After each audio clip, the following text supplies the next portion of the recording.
22 সালে রিলিজ হওয়া পিক্সেল 7 এখন আপনারা পুরাতন কিনতে পারবেন 30 থেকে 31,000 টাকায় এমকে মোবাইল পয়েন্ট থেকে। তবে একটা জিনিস দেখেন, এখানে অনেকেই বলতে পারেন যে ভাই 30-31,000 টাকা পুরাতন ফোন কেন কিনবো। সো রিসেন্টলি আমি একটা ভিডিও করছি যেখানে দেখাইছি যে 30 থেকে 40,000 টাকা বাজেটে বেস্ট ফোন কোনগুলো। সেখানে আমি বলছি যদি আপনি কমপ্লিট প্যাকেজ হিসেবে একটা ফোন কিনতে চান তাহলে পিক্সেল 7টা বেটার ডিল হবে। কেন এই কথা বলতেছি আজকে ভিডিও দেখলে বুঝতে পারবেন। এটাতে অলরেডি অ্যান্ড্রয়েড 15 আপডেট পেয়ে গেছে। সো বিস্তারিত জানতে পারবেন আজকে ভিডিওতে। সো যারা আসলে এই বাজেটে একটা কম্প্যাক্ট ফোন বাট সব দিক থেকে ভালো একটা ফোন কিনতে যাচ্ছেন তাদের একটা বেটার পারচেজ ডিসিশন কিন্তু এই ভিডিও দেখে আপনারা নিয়ে নিতে পারবেন। প্রথমত বলে রাখি, এই ফোনটা এখন আপনারা এমকে মোবাইল পয়েন্টে একটা অফার প্রাইসে পেয়ে যাবেন এবং শুধুমাত্র এই ফোন না, যে কোনো ব্র্যান্ড নিউ অথবা পুরাতন ফোন যদি কিনতে চান তাহলে এমকে মোবাইল পয়েন্টে কন্ট্যাক্ট করতে পারেন। বসুন্ধরা সিটিতে তাদের শোরুম আছে, বিস্তারিত ভিডিও ডেসক্রিপশনে দেওয়া আছে। যাদের দরকার ঢাকার বাইরে থাকলে কুরিয়ার করেও কিন্তু নিশ্চিন্তে তাদের কাছ থেকে প্রোডাক্ট নিয়ে নিতে পারেন। তো প্রথমে পিক্সেল 7 এর কিছু ভিডিও স্যাম্পল আপনাদেরকে দেখাই, তারপরে মেইন আলাপে আসি। 4K 60 fps পর্যন্ত ভিডিও করতে পারবেন। আমি এখানে 30 fps এ ভিডিও করতেছি।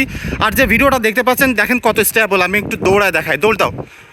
আমি এখন আরো জোরে দৌড় দাও। আমি দৌড়ায় যাচ্ছি, অনেক জোরে দৌড়ায় যাচ্ছি এখানে দেখতে পাচ্ছেন, এবং দৌড়ানো অবস্থায় লেন্স শিফট করতেছি। এইটার দুইটা জিনিস আসলে ভিডিওতে ভালো আছে, একটু আসতে যাও। সেটা হলো যে লেন্স শিফটিংটা দেখেন আর স্টেবিলিটি, এবং এখানে যে সাউন্ডটা আপনারা শুনতে পারলেন সেটা কিন্তু এইটা দিয়ে ক্যাপচার করা হয়েছে, এবং এটাতে আপনি ব্যাকগ্রাউন্ড ব্লার করে ভিডিও করতে পারবেন। সেটার একটা স্যাম্পল দিয়ে দিচ্ছি, সেটা আপনারা একটু দেখে নেন। এখন আপনারা দেখতে পাচ্ছেন এটা সিনেমাটিক মোডের ভিডিও। এখানে কিন্তু সর্বোচ্চ ফুল এইচডি পর্যন্ত ভিডিও করা যায়।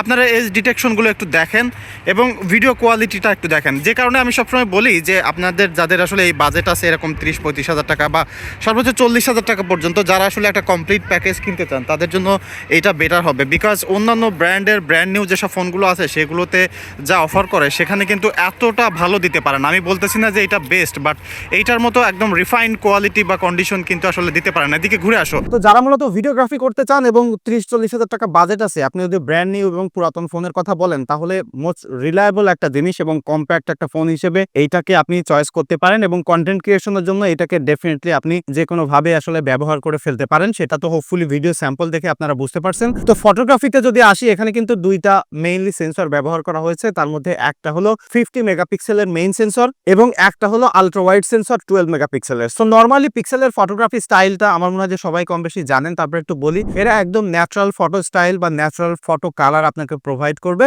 সো যারা social media ready type picture খুঁজেন তাদের জন্য এটা ঠিক হবে না, এবং এইটা দিয়ে আপনাকে বেশ খানিকটা এডিট করে টুইক করে ফটোটাকে আসলে রেডি করতে হবে। সো আই হোপ যে সেটা আপনারা জানেন, এবং এখানে যে ফটো স্যাম্পল গুলো দেখতে পাচ্ছেন সেটা কিন্তু কোনো প্রকার এডিট করা না। প্রবলেম যেটা হয় যে পিক্সেলের ক্ষেত্রে দেখেন, এখানে আমি একটা ছবি দিয়ে দিচ্ছি, পিছনে সানলাইট আছে যেখানে হিউম্যান সাবজেক্টের স্কিনটাকে কিন্তু একদম ডার্ক করে ফেলছে। সো পিক্সেলের ফটোগ্রাফিতে এটাই একটা প্রবলেম, যখন কন্ট্রাস্টি লাইট থাকে তখন হিউম্যান সাবজেক্টকে অ্যাজ ইট ইজ এবং সামটাইম বেশ কন্ট্রাস্টি এবং ব্ল্যাকিশ দেখায়। সো সেটা কিন্তু সার্টেন সিনারিওতে বেশ খারাপ এক্সপেরিয়েন্স আপনাকে দিবে। আর most of the time natural ছবি এবং ন্যাচারাল ফটোগ্রাফির এক্সপিরিয়েন্স, ভালো ডাইনামিক রেঞ্জ ক্যাপচার করতে পারার ক্যাপাবিলিটি এবং রাতের বেলায়ও খুবই সুন্দর ফটোগ্রাফির এক্সপিরিয়েন্স স্টিল আপনাকে দিচ্ছে এই pixel 7। Most of the focal length আপনি কভার করতে পারবেন, যদিও এখানে টেলিফটো লেন্স নাই, বাট আপনি নরমালি ছবি তুলতে গেলে সেটা ফিল করবেন না, বিকজ এটা আপনাকে সর্বোচ্চ 0.7x থেকে শুরু করে 8x পর্যন্ত জুম করার ক্যাপাবিলিটি দিচ্ছে। সো মোটামুটি ভালো ডিটেইল পিকচার আপনি পাবেন, যদিও তারা আসলে ওই 50 মেগাপিক্সেলের সেন্সরটাকে জুম করে করে পিকচার দিচ্ছে। বাট স্পেশালি যখন আপনি হিউম্যান সাবজেক্টের ছবি তুলবেন তখন ওই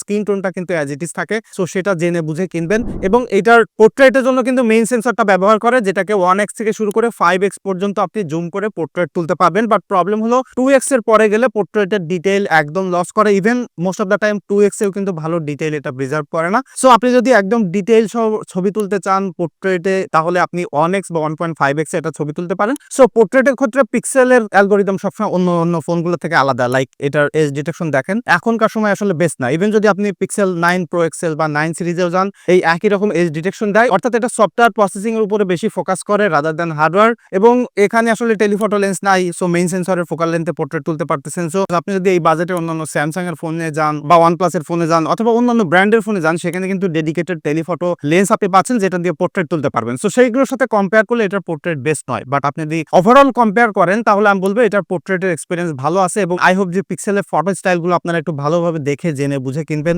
সেলফি ক্যামেরাতেও ভালো ছবির এক্সপেরিয়েন্স আপনাকে দিচ্ছে। এরা যে সেন্সরটা ব্যবহার করেছে সেটা কিন্তু 10.8 মেগাপিক্সেল একটা সেন্সর, ফোকাল লেন্থ 21 আছে, সো বেশ ওয়াইড একটা ফোকাল লেন্থ পাচ্ছেন। ছবির কোয়ালিটি অ্যাজ ইউজুয়াল লাইক আপনি পিক্সেলের ফোনগুলোতে যেমন পান, বেশ ভালো ডিটেইল থাকবে।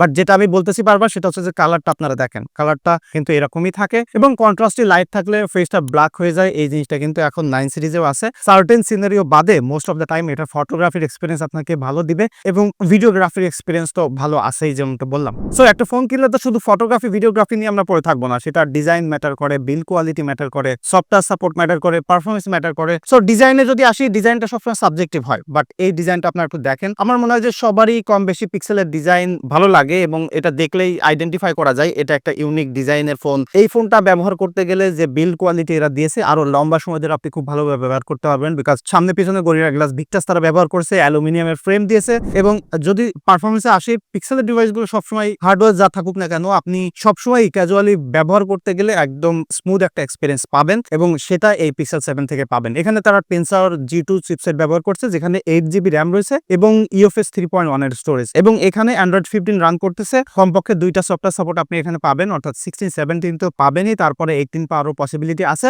বাট টেনসরের প্রসেসরগুলো যে প্রবলেম বা গুগলের ডিভাইসগুলোতে এখন যে প্রবলেম সেটা হচ্ছে যে গেমিং করতে গেলে হাই FPS সাপোর্ট দেয় না, একটু বেশি হিটিং করে। CPU ইন্টেন্সিভ ওয়ার্কগুলো করতে গেলে, লাইক যদি এই ফোনটা দিয়ে আপনি ভিডিও এডিট করতে চান তাহলে এটা অনেক হিট জেনারেট করবে। সো আমি অনেক সময় বলি যে পিক্সেলের ডিভাইসগুলো আসলে শীত প্রধান দেশের ফোন বা শীতকালীন ফোন, তো যারা আসলে খুব বেশি হেভি ইউজ করেন বা গেমিং করতে চান তাদের জন্য এই ফোনটা আসলে আমি রিকমেন্ড করবো না। বাট স্টিল মানে ব্যাপারটা এমন না যে গেমারদের জন্য রিকমেন্ড করতেছি না বলে ওভারঅল আপনি গেমিং করতে পারবেন না। খুব ভালোভাবে 60 FPS আপনি এটাতে গেমিং করে ফেলতে পারবেন। বাট প্রবলেম হলো 30-40 মিনিট পরে এটা বেশ খানিকটা হিটিং করে এবং খানিকটা পারফরমেন্সও ড্রপ করে। আর যদি ফোনটার ব্যাটারি ব্যাকআপে আসে, এখানে কিন্তু ব্যবহার করছে 4355 মিলিঅ্যাম্পিয়ার একটা ব্যাটারি, যেটাকে 20 ওয়াট পর্যন্ত ফাস্ট চার্জ করতে পারবেন। ওয়্যারলেস চার্জ, রিভার্স চার্জ সব ধরনের চার্জ কিন্তু এখানে সাপোর্ট করে। সো এটার ব্যাটারি ব্যাকআপ খুবই ভালো আছে। লাইক এখনো আপনি এটা দিয়ে নরমালি ব্যবহার করে ইজিলি 6-7 ঘন্টা স্ক্রিন অন টাইম পেয়ে যাবেন। সো ব্যাটারি ব্যাকআপ নিয়ে আসলে এই ফোনটা ব্যবহার করতে গেলে ইস্যুস হবে না। অনেকে নেটওয়ার্কের ইস্যুস নিয়ে আসলে ভয় পায়, সো এমকে মোবাইল পয়েন্ট থেকে কিনলে আপনি নেটওয়ার্কের গ্যারান্টি পেয়ে যাচ্ছেন 7 দিনের। সো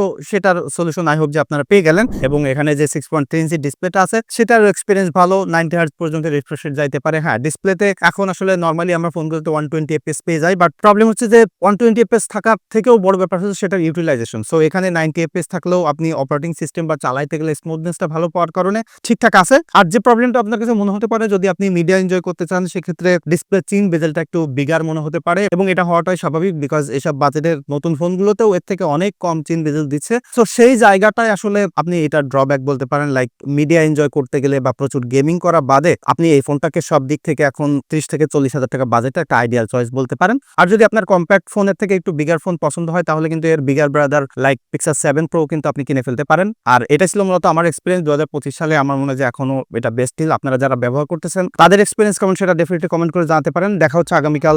ধন্যবাদ সবাইকে।